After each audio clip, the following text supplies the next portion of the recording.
Hello, contractors, do-it-yourselfers. Hey, it's Chad here, ex-engineer, non-millionaire, and the glue guy at First Adhesive Technologies.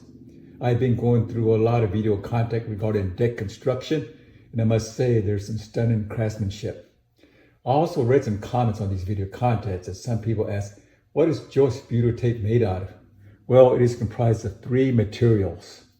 The first is a black base liner. It's a strip ribbon. Basically, that's the definition of tape, strip ribbon. And ours is a semi-textured surface. And the reason for that is that when you walk on it, it helps you from slipping. And I have seen some of these that were glossy, and that could be concerned when you walk on it. So that's why we use a semi-textured background. Of course, the second material is a Joist Butyl. It's a specialized synthetic rubber. The advantage over natural rubber is that it's less temperature sensitive, but still butyl is harder during cold and it's softer during warmer environments. And First Adhesive Technologies, that is concerned of us as well, and that's why each roll we ship out is an individual box. So when you're outside, please keep it inside of the box. It helps it from getting hot. Also, when you pull this off and it's hot, you lay it on the ground, that's going to get awful sticky. It's going to leave it on the surface.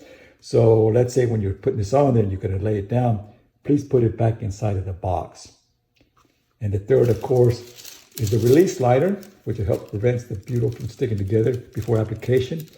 Now, I have seen some comments or complaints saying that some of them were too thin, and when they pull it, it would rip. So here they are trying to take off the rest. And other comments said that it was too thick. When they pull it back, it will flip back on. So they were constantly going back and forth, which ours is just right. It's easy to take off and it stays off.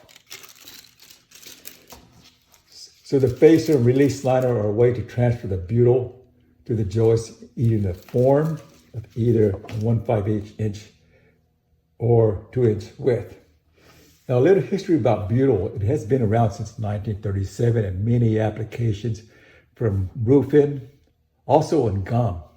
Food grade butyl called IR 535F, again IR 535F, as well as C4 explosives. This is used as a stabilizer to prevent it from exploding while it's moved too suddenly.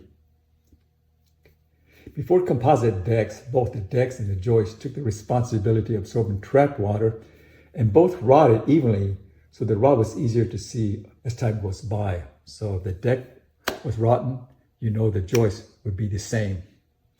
However, with composite decks, only the joist took the responsibility of absorbing the water, and the composite deck didn't take any responsibility. Sort of like a building inspector, as I hear.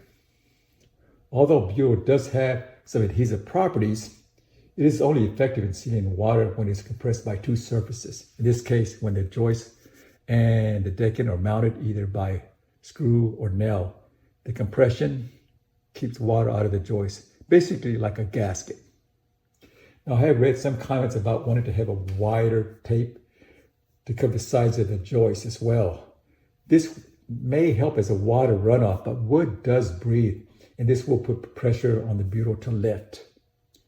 From the contractors I have talked to, their customers didn't like to see the butyl tape to be visible, particularly if there's any kind of branding on top of the surface of the facer. And this is why we don't add any kind of branding. I hope this helped you understand what butyl tape is made out of and where to apply it on your deck project. So stick with us and subscribe so you can be notified of other video content. Hope you have a good day and success in your deck projects. See you later.